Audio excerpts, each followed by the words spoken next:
Aujourd'hui, on regarde comment on sélectionne un boîtier pour un ordinateur. C'est parti!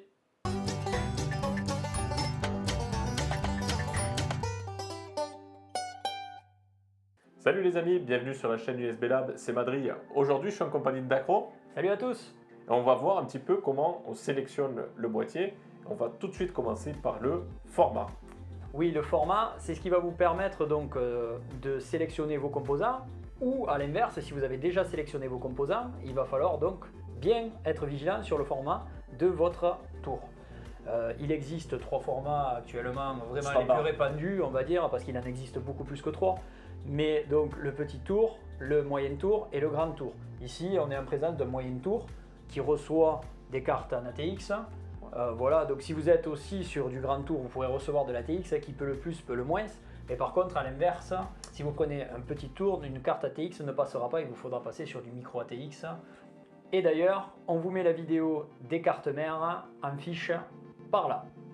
Au-delà de la taille de la carte mère, il vous faudra faire attention aussi à la taille de votre ventirad. Parce que si votre ventirad n'est pas du tout adapté à la largeur de votre boîtier, vous allez venir taper contre votre vitre et ça serait dommage de laisser votre boîtier ouvert à cause de ça.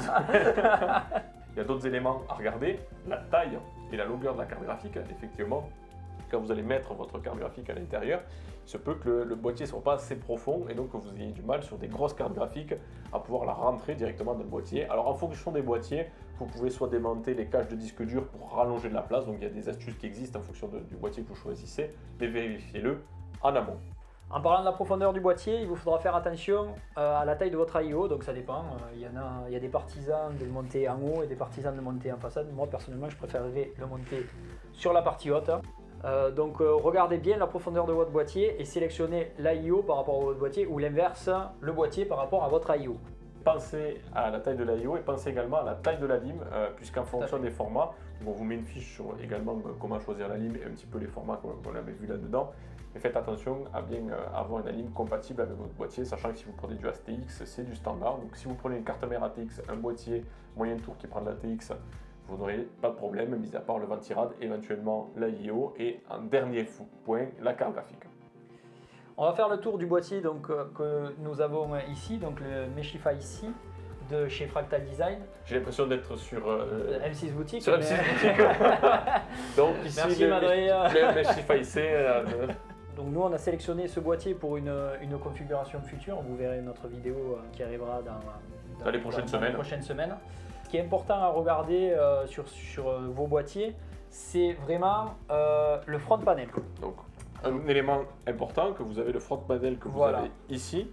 Et donc le front panel qui vous permet de connecter directement en façade pas mal d'éléments et d'allumer, d'éteindre votre PC ou voire de faire reset du PC et de reprendre tous les éléments que vous pouvez connecter. Donc en fonction de vos besoins, regardez un petit peu ce que vous voulez en façade d'avoir directement accessible. Si vous avez un PC en dessous, au-dessus du bureau, si vous avez, en fonction de la position de votre PC, regardez si les boutons ils sont plus facilement accessibles ici ou un petit peu des fois sur la face avant. Donc regardez-le également. Ça c'est vous qui sélectionnez, nous on est sur une configuration basique, redémarrer, le jack pour le micro, le jack pour le casque, le bouton power et deux ports 3.0 en USB. Donc c'est vraiment le basique, on est parti sur une configuration épurée.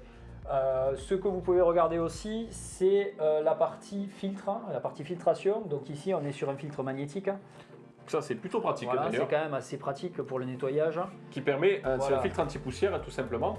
Il y en a un qui est magnétique sur la face avant et vous voyez que sur le dessous, vous avez un autre filtre qui vient se tirer, qui est sur toute la profondeur du boîtier. Donc, dessous il n'est pas magnétique, il est dans un tiroir sur ce boîtier là. Et regardez les filtres anti-poussière puisque sur une configuration électronique, l'ennemi numéro 1 à part l'eau, c'est la poussière. Si on reprend un petit peu le dessus du boîtier, on a ici en dessous du filtre anti-poussière la position pour les ventilateurs et également pour les AIO. Donc regardez bien ce dont, comme disait Dacro tout à l'heure, vous avez besoin en fonction des ventilateurs, sachant que la ventilation haute pour nous est un élément essentiel puisque comme la chaleur monte, vous allez avoir la chaleur qui va se stocker en haut de votre boîtier, donc c'est important de venir extraire toute cette chaleur là.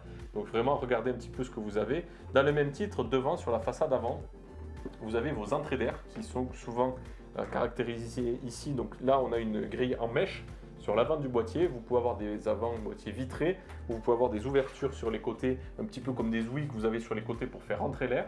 Donc nous, on a fait le choix de faire une grille mèche qui est vraiment pour faire pénétrer le maximum d'air à l'intérieur. Et il y a un filtre anti-poussière qui est également présent juste de l'autre côté pour éviter qu'on récupère de l'air dans le boîtier. Il vous faudra également regarder le nombre de ventilateurs dont le boîtier est équipé, comme on parle du flux d'air. Donc nous ici on a 2 ventilos, vous avez des gammes, plus vous allez monter en gamme, plus vous allez avoir de ventilateurs. Donc on a un ventilateur qui aspire et un ventilateur qui est extrait. Donc après vous pouvez organiser comme vous voulez vraiment votre flux d'air et pour votre configuration. Donc nous on sait qu'on le modifiera, ça déjà c'est un souhait. Voilà, on souhaite faire un flux d'air un peu plus optimisé. Donc, mais regardez bien les emplacements disponibles. Nous on sait qu'on a d'autres emplacements disponibles. Donc sur l'avant on a 2 emplacements de vide en plus de l'existant. Sur l'arrière on a toujours l'emplacement existant, mais on pourra peut-être agrandir la taille du ventilateur. Et sur le dessus, comme vous le voyez derrière, on aura du coup l'AIO qui permettra de venir compléter un petit peu tout ce dispositif. Donc c'est important de regarder le nombre de ventilateurs qui sont installables sur votre boîtier et où est-ce que les ventilateurs peuvent se mettre. Est-ce que c'est sur l'avant, sur le dessus, sur l'arrière, puisque c'est ce qui va vous faire un petit peu l'optimisation de votre flux d'air. Il vous faudra aussi regarder un autre point intéressant, ça sera est-ce que vous aurez besoin d'un lecteur CD. Donc c'est vrai qu'on en voit de moins en moins des boîtiers avec des lecteurs CD. Mais ça peut... Pour certains usages encore professionnels, voilà, ça peut être nécessaire. Vous pouvez avoir besoin d'un lecteur CD. Donc nous, comme on voit sur ce boîtier-là, sur le Fractal, on ne peut pas mettre de lecteur CD. Donc on sera, si vraiment je fais le choix d'avoir un lecteur CD, ça sera un lecteur CD USB externe. Donc si vous le voulez en interne, il vous faudra bien prévoir les emplacements nécessaires pour votre lecteur CD. On va regarder un petit peu comment est foutu le boîtier à l'intérieur. Donc on va passer sur l'intérieur du boîtier, voir comment on a l'organisation à l'intérieur du boîtier pour vous aider un petit peu dans les différents choix. Voilà la vitre. Donc la vitre avec des joints en mousse pour éviter les vibrations. Oui, et là c'est pareil, la vitre est appuyée sur des petits CLM blocs qui viennent aussi limiter un petit peu le bruit sonore et les vibrations qu'on pourrait avoir. Donc c'est ça déjà sur des boîtiers un peu plus qualitatifs. C'est pareil, les patins dessous, on vous les a pas montrés, mais on a des patins qui sont vraiment avec un dispositif qui permet de limiter les nuisances sonores. Et à l'intérieur du boîtier, vous vous retrouvez avec l'alimentation qui vient se mettre en bas. Vous avez d'autres boîtiers où l'alimentation vient se mettre derrière. La carte mère, d'autres en haut. C'est vraiment un choix un petit peu particulier. Alors nous, on vous conseille vraiment d'avoir les alimentations en bas, comme ça elles prennent directement l'air et recrachent l'air à l'extérieur. Et elles ne récupèrent pas forcément de l'air chaud qui remonte, même si vous avez le ventilateur à l'extérieur, elles ne récupèrent pas forcément de l'air chaud sur le boîtier d'alimentation. Donc nous, on vous conseille vraiment d'avoir l'alimentation en bas, puisqu'avec le cache alimentation, vous pourrez avoir quelque chose de peu sympa et cacher les câbles directement. Donc c'est la configuration actuellement la plus standard. En parlant des câbles, vous le verrez peut-être pas, mais nous, notre boîtier est équipé de passage de câbles. Il y a un espace sur la plaque arrière. Voilà, vous avez l'espace vraiment, vous avez un décalé sur la plaque arrière et vous passez vos câbles et donc il y a un genre de, on va dire, c'est pas un presse-étoupe, mais bon voilà, c'est... Vous avez des caoutchoucs qui permettent de cacher vraiment ces câbles-là. Toujours sur le boîtier, un élément un petit peu important également. Ici, sur la face avant, on a de la mousse en plus du filtre anti-poussière, donc qui vient absorber le bruit, et un petit peu sur les mousses qu'on a sur l'extérieur pour éviter que le bruit sorte trop de l'ordinateur. Donc si c'est un point important pour vous, regardez qu'il y a de la mousse un petit peu sur tous les orifices. Alors c'est une histoire de compromis entre le flux d'air et ensuite directement les sonorisations. Donc essayez de voir un petit peu le compromis que vous souhaitez, puisque c'est important d'avoir de la mousse. Par contre, elle va réduire forcément votre flux d'air. Donc au niveau des marques, donc comme vous voyez là, c'est un boîtier de la marque Fractal, qui est une très bonne marque pour les boîtiers. Il est très bien fini, honnêtement, on est sur un boîtier de qualité. Il y a d'autres marques qui existent. On ne va pas forcément vous conseiller de marque, puisqu'on vous laissera aller voir des tests sur internet, parce que les goûts et les couleurs, honnêtement, on est vraiment sur des choix différents, et on a maintenant des boîtiers, quand vous approchez des 80 à 100 €, dans tous les cas vous êtes sur des boîtiers qui sont souvent de bonne qualité. N'hésitez pas à nous demander dans les commentaires des avis sur des boîtiers, on se fera un plaisir de vous répondre. Vous allez voir prochainement la vidéo du montage, donc dans ce boîtier on vous mettra quelques éléments et quelques photos directement sur les réseaux sociaux, donc n'hésitez pas à nous suivre également sur les réseaux sociaux, que ce soit Facebook, Instagram ou Twitter.